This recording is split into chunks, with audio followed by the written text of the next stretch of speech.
Chers téléspectateurs, bienvenue à STL. Vous êtes conviés dorénavant à suivre sur les ondes de STL l'émission Science et religion. Une émission qui promouvoit le dialogue Dieu et la science. Et donc un rendez-vous à ne pas manquer. Avec Jérôme Dieuseul et Voldaï Laguerre. Tous les samedis soirs, 20h. STL, la voix de la diversité, votre voix. Au plaisir de vous y retrouver. Mesdames et messieurs, je suis Miche-Rose Filoska et c'est avec plaisir que je vous présente la STL, une nouvelle chaîne de télévision IP. J'ai l'insigne honneur d'en être la représentante, la porte-parole. La STL, c'est l'image et la voix de la diversité, votre voix. Mesdames, Messieurs, chers amis, chers téléspectateurs, bonsoir, bienvenue sur l'antenne de STL. Ici Jérôme Dieuseul et Voldaï Laguerre, vos deux amis co-animateurs pour l'émission Dieu et la science. Comme vous le savez, c'est une émission qui promouvoit le dialogue, l'entretien entre Dieu et la science. Alors nous sommes très heureux aujourd'hui parce que nous allons avoir la possibilité de recevoir une grande personnalité qui va nous parler de plein de choses sur la question de la religion. Donc, bonsoir Voldaï. Bonsoir Jérôme, ça va? Ouais, comment a été la journée? Bien, merci. Excellent. Alors, la personne que nous allons recevoir aujourd'hui, il s'agit de Aboubakar Kamara. Donc, il est avec nous, c'est un conférencier et je dirais un spécialiste dans le domaine de la recherche de théologie. Alors, il est aussi de profession comptable, à ce que je sache. Alors, dis-nous un petit peu plus de toi aujourd'hui, Abou.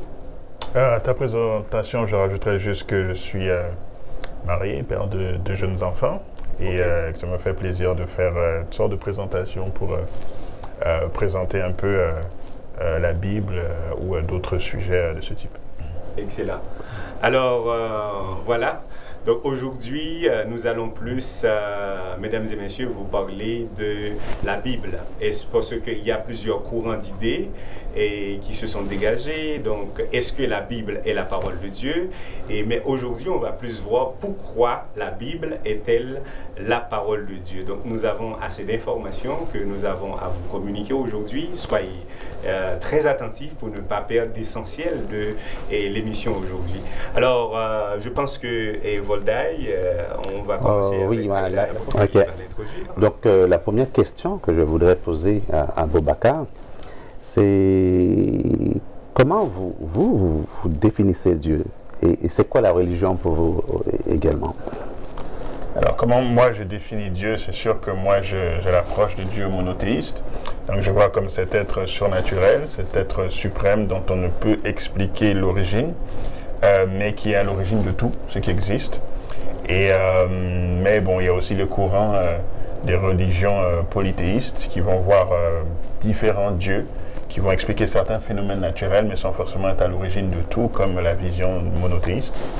Et pour ce qui est des religions, c'est le système de valeurs, d'enseignements, parfois même de traditions autour de cela, autour de croyances, qui vont être différents dépendamment de la religion dont on parle, et parfois aussi des courants de pensée au sein de la même religion. Donc, si je comprends bien, la religion serait donc une certaine croyance en un Dieu, en un être supérieur ou suprême, quelque chose comme ça. Oui, en incluant au-delà de la croyance aussi tout un système de pratique, de valeurs. Exactement. Okay. Exactement. Okay. Exactement. Alors, moi, de mon côté, je constate qu'en ce qui a trait à la religion, il y en a pas mal dans le monde. On peut parler des grandes religions, le christianisme, on peut aussi parler du judaïsme et également de l'islam. Alors, je voudrais savoir, il y a même le bouddhisme et l'hindouisme. Donc, est-ce que tu peux nous dire combien de religions il y a dans le monde et quelles sont vraiment l'essence de ces religions-là? Combien de religions il y a dans le monde? C'est une bonne question. Je ne sais pas combien de religions il y a dans le monde, mais un peu comme tu viens de dire, avec les 5 principales, on englobe presque une grande majorité de l'humanité. Donc, avec le christianisme, avec l'hindouisme, avec le bouddhisme, le judaïsme Et avec l'islam, ce sont les 5 principales grandes religions qu'il y a dans le monde et qui touchent presque tout le monde. Vous avez des statistiques en termes de nombre? Combien d'adhérents pour chacune de ces religions? Alors, pour le christianisme, on parle au-delà de 2,5 milliards d'individus. Pour les musulmans, on parle au-delà d'1 milliard d'individus. Pour l'hindouisme, on parle proche d'1 milliard d'individus. Pour l'hindouisme, on parle au-dessus de 500 millions. Pour les juifs, on parle d'une vingtaine de millions. Donc, c'est ça fait que si on calcule sur le 6 milliards, on a une bonne partie de... Bonne partie. Oui. Oui, tout à fait. Donc, mais par rapport à toutes ces religions, c'est-à-dire, il y a des gens qui ne sont pas au courant que toutes ces religions existent. Mais ce que je voudrais dire aussi, qu'est-ce qui caractérise ces religions?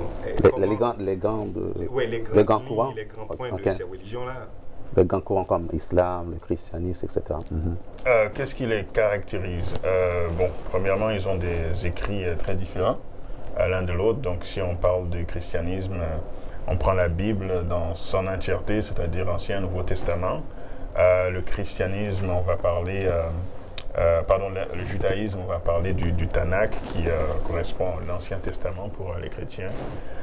Pour les bouddhistes, il y a beaucoup d'écrits, beaucoup de volumes, un peu dispersés, si on veut, qui caractérisent leurs écrits. Pour l'hindouisme aussi, ils vont avoir leurs écrits différents, indiens, et aussi beaucoup de volumes. Donc, c'est ça, je dirais probablement les écrits font vraiment une grosse différence. Puis après, bon, l'enseignement derrière, le personnage que l'on suit, l'objectif final de la religion aussi varie beaucoup. Okay. Et comment Dieu, lui, se révèle? Ou bien avant même cette question, est-ce qu'on peut, puisque vous parlez d'environ 5 grands courants de religion, et est-ce qu'on peut dire qu'il y a autant de religions que Dieu lui-même? Autant de religions que Dieu, donc... Je dirais que, à chaque vision correspond, c'est sûr, un Dieu. Je te parlerai de manière plus conceptuelle, mais ensuite, quand on est dans la recherche de vérité, c'est ma position qu'on va vers une vérité absolue.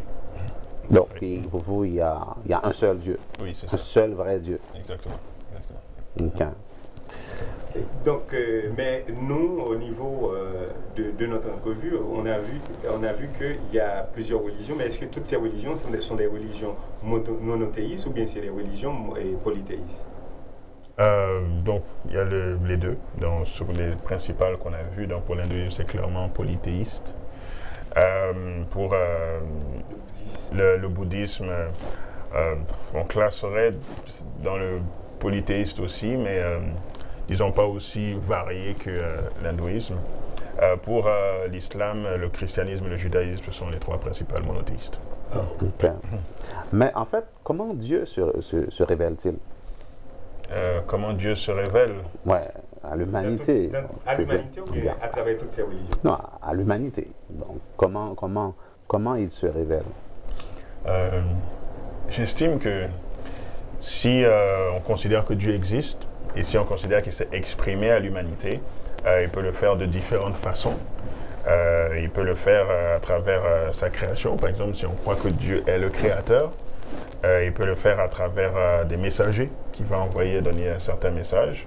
Et je dirais de la manière la plus claire sur laquelle toutes ces principales religions sont d'accord, c'est qu'il s'est manifesté, ou ces dieux se sont manifestés à travers des écrits qui ont été laissés, comme on mentionnait tout à l'heure. Donc, la révélation la plus claire est la révélation écrite. Écrite. Oui. Donc, chaque grand courant religieux a ses propres écrits. C'est ça. Et si vous nous parlez un petit peu de ces différents écrits, les écrits de chaque religion. OK. Alors, par exemple, quand on va parler du christianisme, on parle de l'Ancien Testament et du Nouveau Testament, qui sont vraiment les 2 bases de la foi du christianisme, avec le Nouveau Testament qui amène vraiment la naissance du christianisme. Quand on va parler du judaïsme, on va parler du Tanakh ou l'Ancien Testament. Donc, il y a comme un lien entre les deux, mais c'est quand même considéré comme 2 courants différents, même s'il y a un lien entre le christianisme et le judaïsme. Pour l'islam, on va parler bien sûr du Coran, qui est la base de foi, basée aussi avec les hadiths qui vont venir compléter un peu la croyance autour du Coran. Et quand on va parler des bouddhistes, d'ailleurs tous les volumes d'écrits bouddhistes chinois et autres qui vont constituer l'ensemble de leurs croyances. Et pour les hindous, même chose, beaucoup d'écrits, principalement le Bhagavad Gita, sur lequel ils vont se baser pour faire beaucoup de références à leur Seigneur Krishna. Ah, si je comprends bien, ce sont les hommes qui ont écrit ces livres. Alors, dans tous les, il n'y a aucune de ces religions qui prétend que ce soit Dieu ou leur Dieu qui l'ait écrit directement de sa main. Donc, oui, il y a toujours un messager qui apporte cela, ou des messagers qui apportent ces écrits. Oui, tout à fait. Okay. Et est-ce que, lorsqu'on parle de christianisme, de judaïsme et également de l'islam, on peut dire que, parce qu'on a vu, le judaïsme a existé avant le christianisme. Oui. Est-ce qu'on peut dire que le christianisme, c'est la continuité du judaïsme? Alors, pour les chrétiens, c'est la continuité du judaïsme. Pour les musulmans, l'islam est la continuité du judaïsme et du christianisme. Donc, ça dépend de quel point de vue on se place. Mais effectivement, entre ces trois religions monothéistes, il y a un courant très commun, c'est qu'ils reconnaissent tous le personnage central d'Abraham comme étant une figure centrale de la naissance de leur religion. Donc, ces trois-là peuvent, disons, à partir du christianisme, être la continuité de l'autre. Oui. Ah, ok. Mais est-ce qu'il y a des points communs entre ces Oui, trois tout à fait. Comme je disais, le fait d'être monothéiste, ça c'est très, très, très important. Et ensuite, la reconnaissance, comme je disais, de personnages principaux. J'ai donné celui d'Abraham qui a la source, mais vient d'autres. Ensuite, par d'autres de rois ou prophètes, etc., qui sont reconnus dans les deux. Et beaucoup d'enseignements similaires aussi que l'on retrouve. Oui. Ok, mais non, mais chaque religion a son propre fondateur. Oui. Donc, moi, j'aimerais savoir si vous pouvez nous parler un peu de chacun des fondateurs pour chaque religion, bien entendu. Ok. Alors, on commence par le judaïsme. Pour le judaïsme, oui. Alors, le fondateur, le personnage central est Moïse, qui a écrit les premiers livres, si on veut, et puis qui a écrit beaucoup de ce qu'on appelle la loi de Moïse. Selon beaucoup de recherches, on pense que c'est lui qui a écrit le livre de Job, le livre de la Genèse et le Pentateuque, du moins en grande majorité. Donc c'est lui qui est vraiment le fondateur, on va dire, du judaïsme.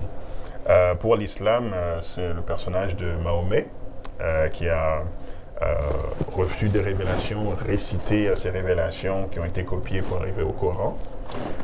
Pour le christianisme, c'est le personnage de Jésus-Christ, marquant un peu l'histoire, comme là, 2018, après Jésus-Christ, qui a inspiré des apôtres et d'autres personnes qui ont suivi par la suite à écrire le Nouveau Testament.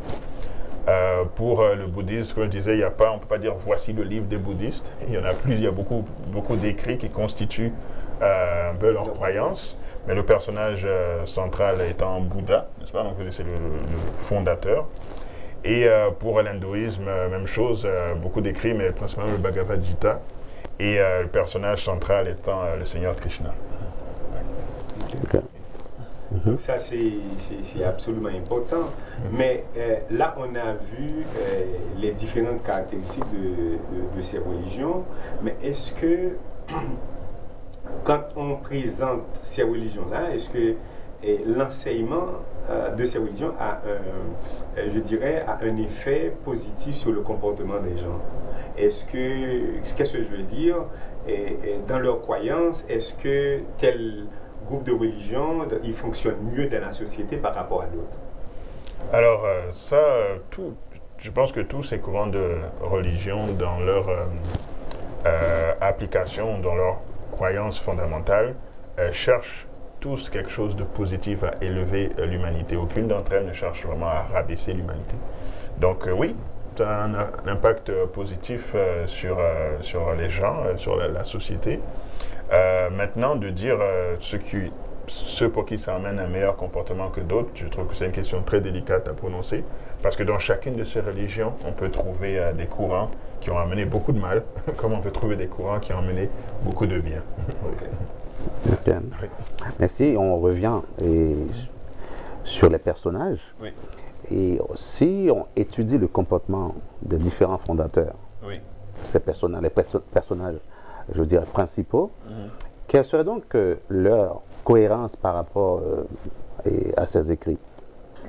Et dire Jésus par rapport à la Bible, Moïse par rapport à la Torah, ou bien Mahomet par rapport au livre des musulmans. Donc, est-ce qu'il existe une certaine cohérence entre la vie des fondateurs et ce qu'ils enseignent? Alors, oui, c'est une cohérence entre la vie des fondateurs et ce qu'ils enseignent. Ma position est que le personnage le plus cohérent par rapport à ses écrits ou par rapport à la religion qu'il a fondée étant le personnage de Jésus-Christ, pour la raison suivante, comme on pourrait parler de Lord Krishna, par exemple, qui est décrit comme étant le champion de la méditation transcendantale, et disant qu'il ne faut pas céder à beaucoup de sensualité. Mais le Bhagavad Gita va quand même dire que Lord Krishna aurait eu 180 000 enfants, ce qui est en contradiction, disons, avec cet enseignement-là. Même chose pour Gautama Bouddha, qui disait aussi que les moines ne devaient pas être pris vers la sensualité, mais que c'est très reconnu qu'en étant dans un palais, pratiquait beaucoup d'orgies et qui cherchait à être purifié de beaucoup de choses. Donc, encore une fois, on a une cohérence là.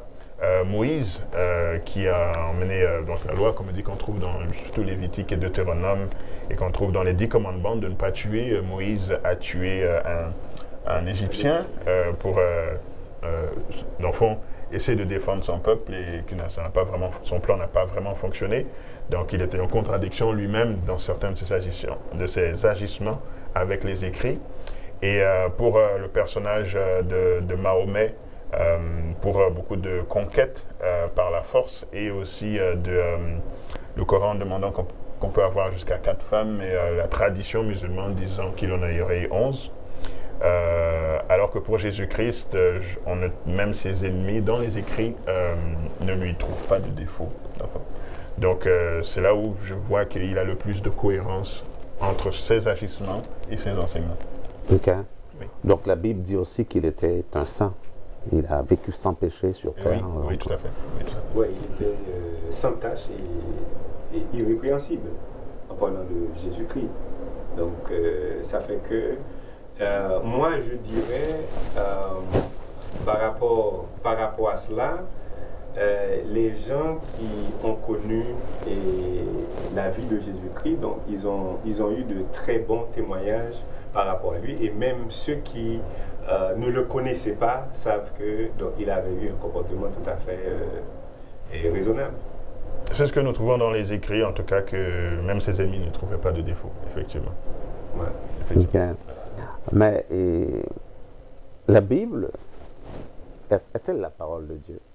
C'est toi effectivement, l'organisateur. Donc, on avait posé naturellement, et ce serait pas bien de dire la Bible est-elle la parole de Dieu. Donc, on sait que la Bible est la parole de Dieu. Et donc, la question était, c'est pourquoi dit-on que la Bible est la parole de Dieu? Mais pourquoi alors? C'est ça qu'on veut revenir avec cette question, qui est le thème de l'émission aujourd'hui. Donc, pourquoi peut-on dire que la Bible est véritablement la parole de Dieu? Comparativement aux autres écrits, bien entendu. Alors, c'est une réflexion que j'ai invité à toutes les personnes qui participaient à la conférence de réfléchir sur ces points. Et j'assumais les points suivants, c'est-à-dire que Dieu existe. On ne se pose pas la question si Dieu existe ou pas. On assume que Dieu existe, sinon il faudrait une autre conférence pour discuter de cela.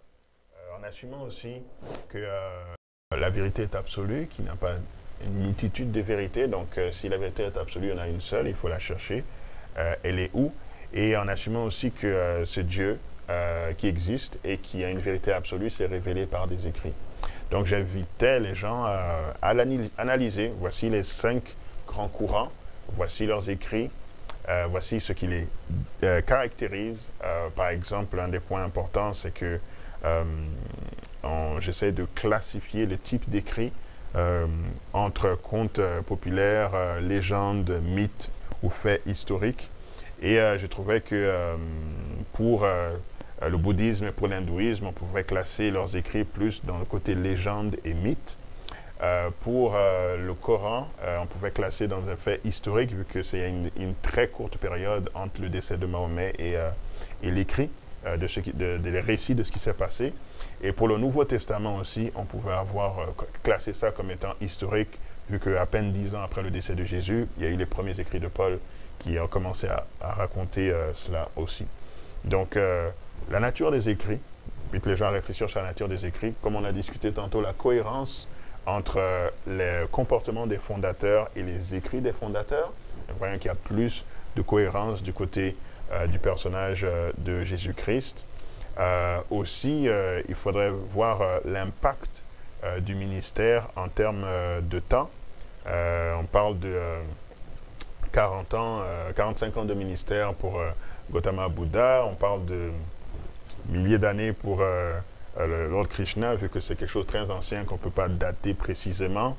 On parle de 40 ans de ministère pour Moïse. On parle de 23 ans de ministère pour Mahomet. Et on parle de 3 ans et demi de ministère pour Jésus-Christ. Donc, en si peu de temps, l'impact qu'il a pu avoir sur l'humanité, je pense, emmène vraiment à la réflexion, à se demander quel est le vrai Dieu derrière ça. Et aussi de voir qu'est-ce qui s'est produit après la mort de ces personnages. Qu'est-ce que ça a emmené comme mouvement. Et donc, pour Bouddha, beaucoup de reliques de Bouddha sont vénérées encore aujourd'hui. Pour les fondateurs de l'hindouisme, ils ont été très, très honorés après leur mort. Moïse, on dit qu'il a été enterré, que Dieu l'aurait enterré lui-même. Pour Jésus, on parle de mort, mais on parle de résurrection, on parle dans le fond, de victoire sur la mort, et c'est le seul personnage où on voit qu'après la mort, dans le fond, le personnage continue. Jésus a un ministère après sa mort. C'est ce qui est tout à fait unique. Mais on parle aussi de Mahomet qui est monté au ciel. Non. On parle de décès de Mahomet, qui après lui est venu Abou Bakr, qui a été le premier calife, dans le fond, le premier successeur, qui a fait juste 2 ans, qui est décédé aussi et qui a été ensuite suivi par Othman. Donc c'est vraiment quelque chose d'unique que l'on trouve. Alors en mettant tous ces points ensemble, j'invitais les gens à faire leur conclusion de quelle serait la véritable parole de Dieu, entre ce Dieu qui s'exprime, si parmi tous ces écrits, lequel serait vraiment la parole de Dieu. Et ma conclusion, c'était la Bible. Okay. Et quel lien peut-on établir entre la Bible et le christianisme?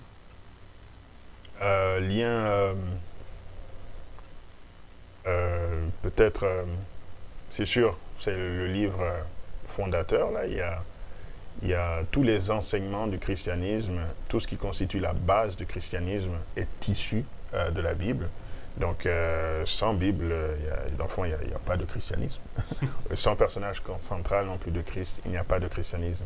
Donc, c'est Dieu qui est vraiment à l'origine, et la Bible étant le véhicule, le moyen qui véhicule clairement la pensée de Dieu et qui a emmené à la naissance du christianisme. On pourrait même peut-être dire que l'Ancien Testament est constitué de prophéties qui annoncent la venue du Christ, alors que le Nouveau Testament, c'est l'accomplissement de toutes ces prophéties. Est-ce qu'on pourrait dire ça? Oui, effectivement, il y a plus de 300 prophéties dans l'Ancien Testament basées sur la venue du Christ, et donc on voit l'accomplissement dans le Nouveau Testament. Et c'est un des aspects, oui, c'est un des liens entre les deux testaments, tout à fait.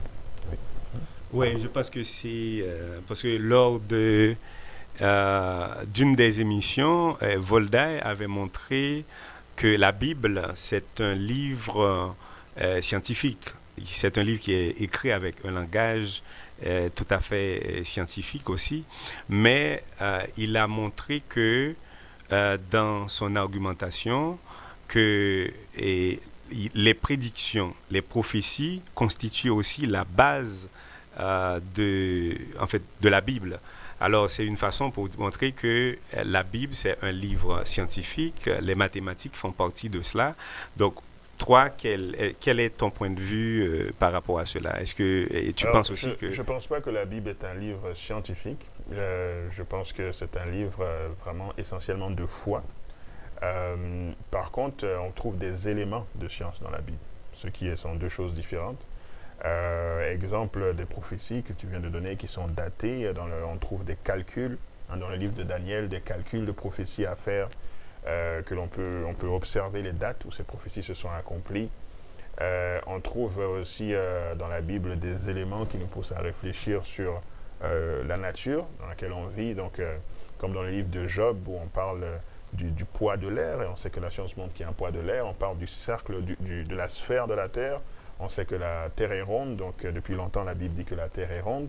Donc il y a ces éléments-là qui nous montrent qu'il y a des aspects scientifiques, mais ce n'est pas ouvrir un livre de physique-chimie, vu que c'est vraiment basé sur la foi.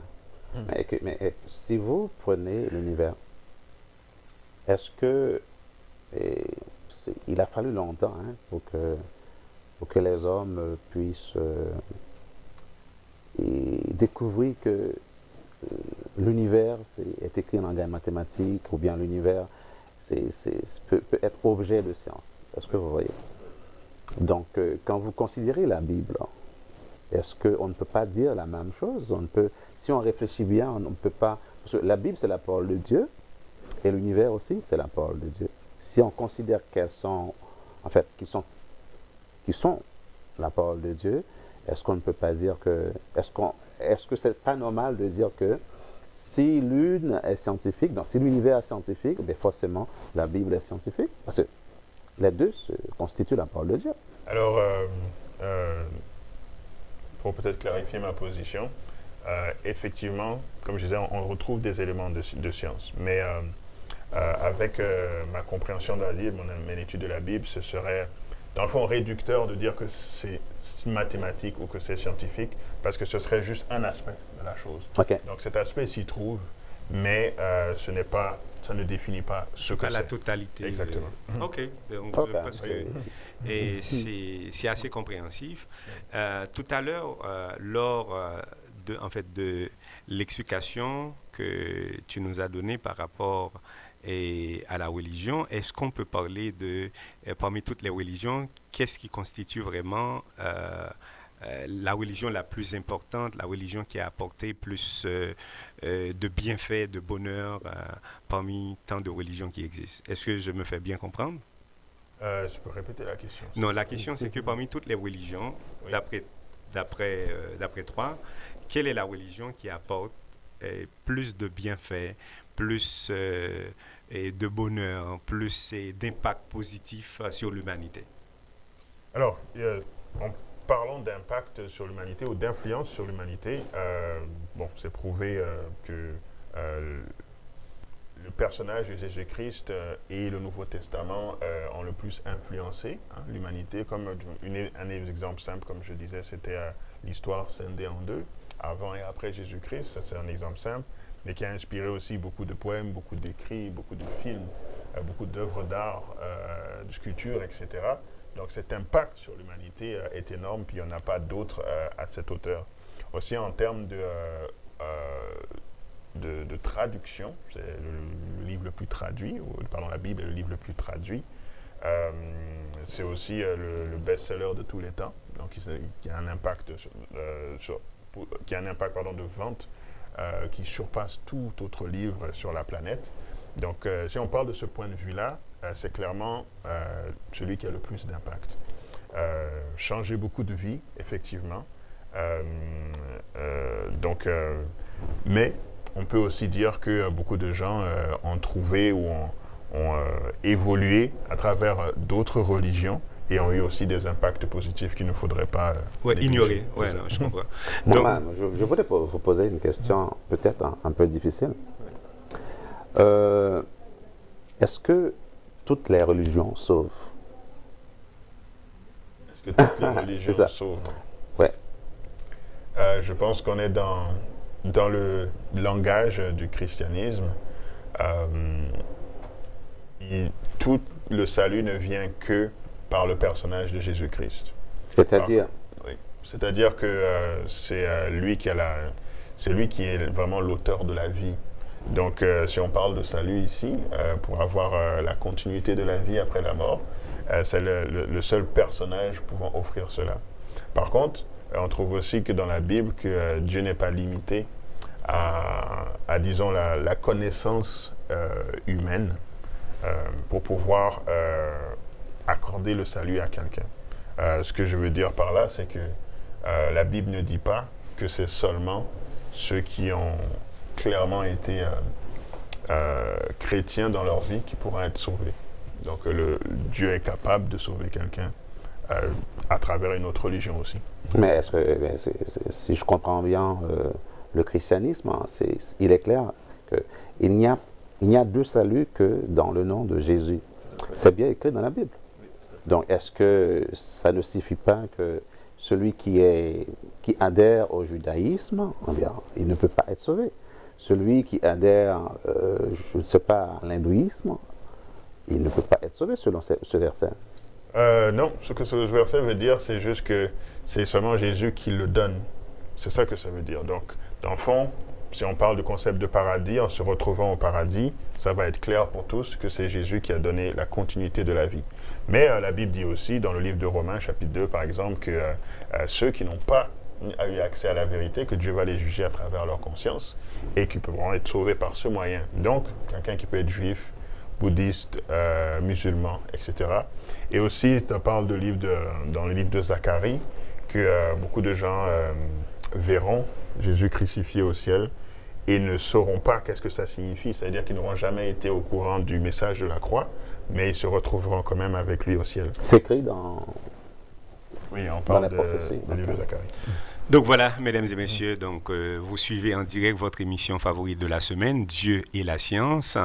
Donc c'est Volda et la guerre et nous avons un invité spécial que vous voyez et qui est Aboubakar Kamara qui est avec nous, qui nous fournit pas mal d'informations en ce qui a trait aux différentes religions dans le monde. Donc nous allons observer une toute petite pause publicitaire et ensuite nous allons vous y revenir pour la suite de l'émission. Restez branchés.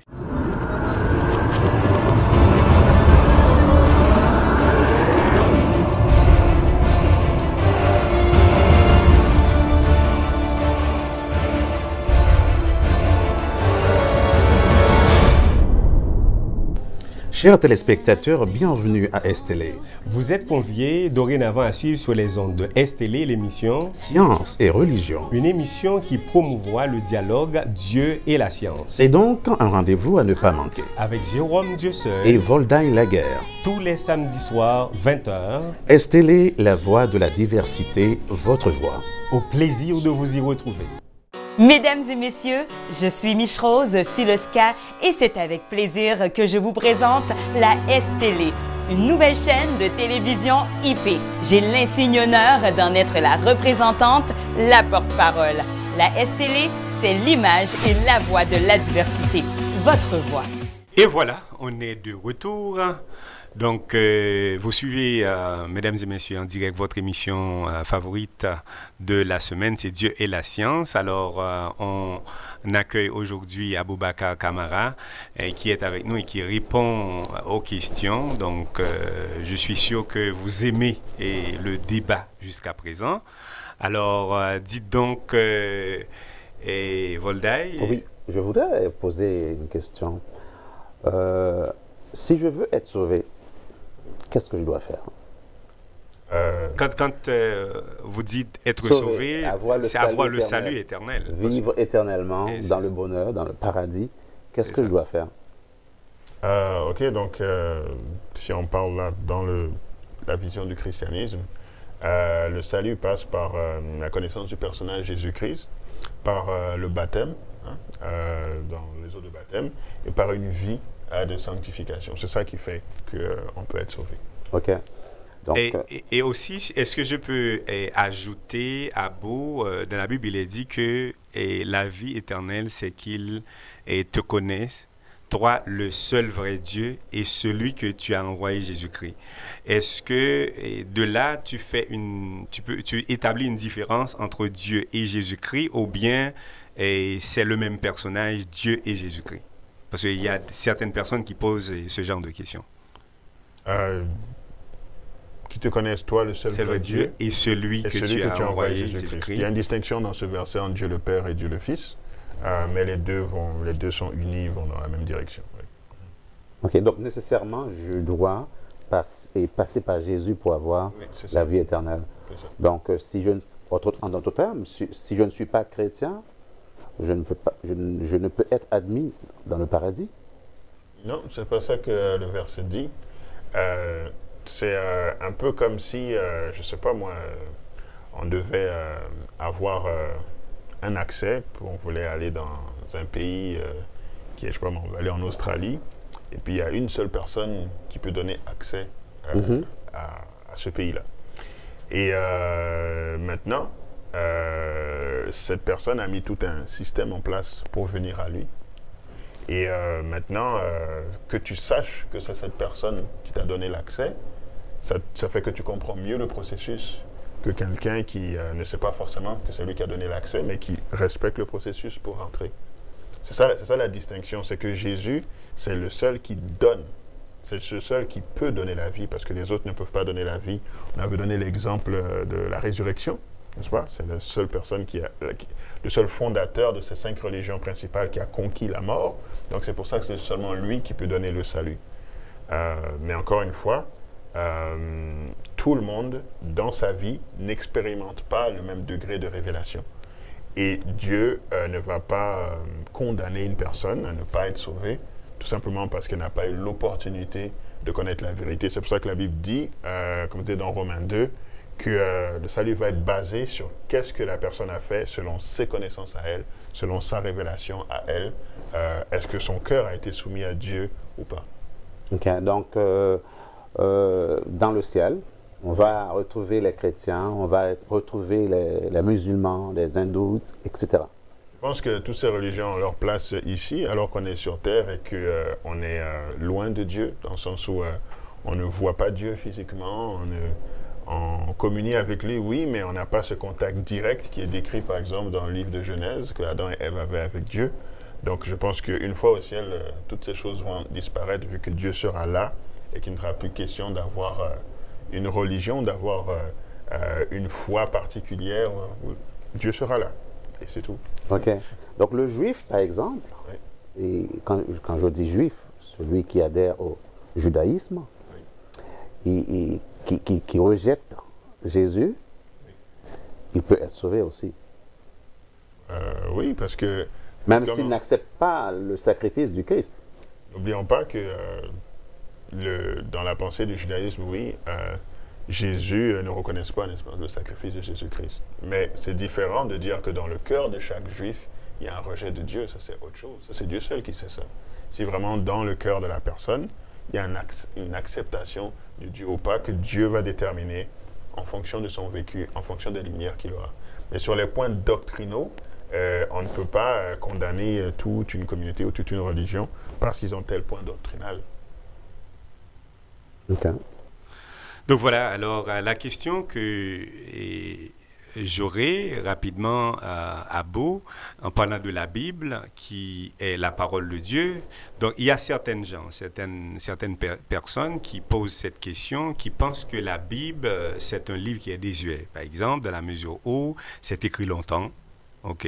Et ensuite, ils pensent qu'on est dans un monde qui est plutôt moderne. On vit dans un monde qui est technologique, qui est très scientifique, etc. Donc, et certains aussi arrivent à dire que la Bible, c'est un livre qui est plutôt non seulement désuet, mais qui est vulgaire. C'est un livre aussi qui est dépassé. Donc, c'est ce qu'ils disent. Il y en a même qui arrivent à dire aussi que à travers la Bible, il y a certaines contradictions. C'est comme la Bible disait quelque chose avant et puis il disait autre chose après. Donc, pour ces gens-là, qu'est-ce que tu pourrais dire pour leur donner un peu plus de lumière? Pour ce qui est de l'aspect actuel de la Bible, est-ce que c'est un livre d'actualité? Peut-être si on pose la question comme ça, est-ce que les droits de l'homme, c'est quelque chose d'actualité? Tout le monde serait pas mal d'accord de dire que les droits de l'homme, c'est quelque chose d'actualité. Pour cela, il faut aussi reconnaître, en faisant un peu de recherche, que beaucoup des lois que nous avons dans nos sociétés actuelles occidentales ou de droits de l'homme, en général, sont basées sur des principes bibliques, comme de respecter les personnes juste parce qu'elles ont été créées telles quelles. N'est-ce pas? Donc, si on prend par exemple la théorie plus évolutionniste, on n'a pas tous évolué de la même manière. Donc, est-ce qu'on peut dire que tous les hommes sont égaux parce qu'ils ont évolué de la même manière? Tout d'un coup, là, ça ne fait plus aucun sens. Donc, on voit que ces idées d'accepter un être humain juste parce qu'il est un être humain, ce sont des bases très bibliques. Sur l'aspect plus scientifique, comme on disait, il y a des aspects de science que l'on retrouve dans la Bible, comme par exemple beaucoup de gens pensent que les croyants ne savaient pas que la Terre était ronde. Je donnais l'exemple que la Bible disait que la Terre était ronde dans le livre de Job. Donc on pourrait donner d'autres exemples de ce type. Et finalement, par rapport au code de comportement de la société, si quelqu'un pratique les enseignements qu'on y trouve, il y a vraiment de quoi véhiculer de bonnes valeurs à la société. OK. Ouais, et je pense que c'est très bien. Mais aussi, j'ai eu à faire une rencontre au cours de cette semaine. J'ai rencontré quelqu'un qui me disait, parce que je lui ai parlé en quelque sorte du christianisme, de l'Église, en fait des bienfaits de la religion. Mais pour elle, elle estimait que l'Église a fait beaucoup de mal à travers les siècles. OK, donc, et c'est pour cela qu'elle me dit qu'elle ne veut rien savoir des affaires de l'Église. Elle préfère rester à la maison parce que elle a constaté qu'il y a eu beaucoup, non seulement des méfaits, mais il y avait eu beaucoup d'agressions à travers les gens qui pratiquaient les trucs religieux. Alors, pour cette personne-là, qu'est-ce que tu pourrais dire? Est-ce que c'est vrai ce qu'elle a dit ou bien est-ce que c'est ça l'Église? Est-ce que c'est ça que Jésus-Christ avait institué? Alors, c'est bien comme tu termines la question. Est-ce que c'est ça que Jésus-Christ a institué? Je pense que c'est là que se trouve l'élément de réponse. Cette question fait écho à ta question de tout à l'heure, à savoir est-ce qu'on peut déterminer que telle religion a fait plus de bien qu'une autre? Voici un exemple où le christianisme a fait beaucoup de mal, n'est-ce pas? Où des gens se disant chrétiens ont fait beaucoup de mal. Et on pourrait prendre le même exemple dans l'islam ou le judaïsme, etc. Donc, quand on a une famille, par exemple, et qu'on a plusieurs enfants issus de la famille, il arrive que les parents donnent une éducation excellente à tous leurs enfants, mais que l'un devienne le bon citoyen modèle, qui rend les parents fiers, et la société rend beaucoup de bien à la société, et de l'autre, on peut avoir de la même famille un criminel acharné qui sort malgré la bonne éducation qui a été donnée. Donc, quand on voit ces comportements de chrétiens qui sont clairement négatifs, donc la personne n'a pas inventé, c'est l'histoire, ce sont des faits, pour pouvoir déterminer qu'est-ce qui vient vraiment de Dieu ou pas, il faut retourner à la source. Pour l'exemple, en revenant à l'exemple de la famille, il faut aller voir qu'est-ce que les parents ont dit, qu'est-ce que les parents ont enseigné, et pour le christianisme, il faut aller voir qu'est-ce que le fondateur a dit. Et on voit que dans l'exemple de Jésus, il n'y avait absolument aucune violence. Oui, c'est ça que, effectivement, je pense que j'ai eu la chance de parler à la madame. Je lui ai dit, en fait, ce qui est fait en termes d'action n'était pas vraiment, en fait, elle peut constater que c'était l'Église, parce qu'il y a beaucoup de gens qui parlent au nom de Dieu. Mais je lui ai dit que le fondateur, son message était clair. Donc, ce n'était pas un message de violence, ce n'était pas un message de prostitution, ce n'était pas un message agressif, mais plutôt c'était un message de paix, un message de joie et de bonheur. Donc, c'est pour cela que si elle pouvait prendre le temps d'étudier avec les chrétiens, les gens qui sont soumis à l'enseignement de Jésus-Christ, à ce moment-là, elle allait constater on peut parler effectivement même à travers la Bible, qu'il y a deux types d'églises. Il y a l'église pure, l'église vierge, mais aussi il y a l'église prostituée. Alors, toutes ces provisions ont été déjà faites par la Bible. Est-ce que c'était une bonne approche ou... La meilleure chose pour convaincre la personne, c'est tout simplement de rencontrer aujourd'hui dans son quotidien des chrétiens qui suivent vraiment le vrai message. Je pense que c'est ça le meilleur moyen de convaincre quelqu'un de la vérité. Ok. Peut-être aussi que la personne confond l'Église catholique et la Bible. Parce que quand il parle de ce qu'a fait l'Église dans le passé, donc c'est peut-être... c'est ça sa référence. Sa référence, c'était effectivement les agissements de l'Église catholique. C'est de ça qu'elle parlait. Mais l'Église catholique n'est pas forcément, ou du moins, n'est pas nécessairement l'Église que Jésus-Christ avait instituée. Donc à ce moment-là, j'ai dû la convaincre pour lui montrer que il y a certains agissements qui ne venaient pas de l'Église pure, l'Église authentique, et que Jésus-Christ lui-même avait enseigné. C'est de ça que je parlais. Voyons. Donc, alors, on est sur le point de mettre fin à notre entrevue aujourd'hui. Mais juste avant, est-ce que, Abo, vous avez un message spécial à faire passer? Ou du moins, quelle est votre attente par rapport à nos amis et téléspectateurs? Alors moi, je veux juste inviter les téléspectateurs à faire leurs propres recherches, à fouiller ces 5 religions principales et à arriver eux-mêmes à leurs conclusions après leur propre analyse. Je pense qu'il n'y a rien qui convainc mieux que les recherches personnelles ou les expériences personnelles. C'est ce que j'ai fait de mon côté et c'est ce qui m'amène à vous partager ma conclusion et j'espère que ce sera l'expérience de plusieurs téléspectateurs. Ok. Donc voilà, est-ce que vous avez un dernier mot pour, pas nécessairement un message, mais un mot de la fin? Examinez tout et retenez ce qui est bon.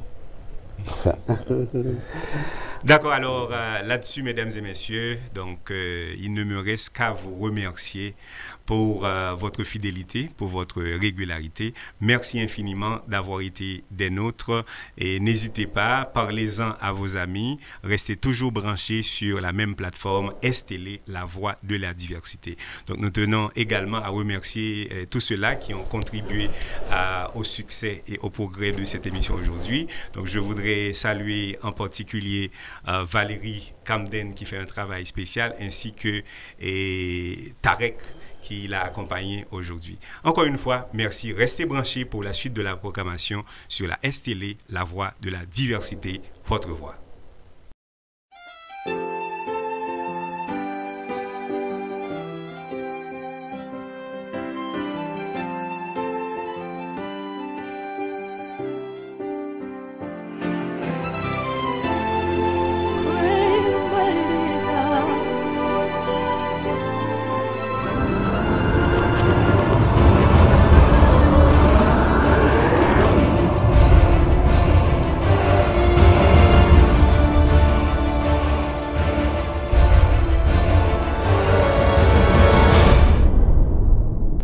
Chers téléspectateurs, bienvenue à STL.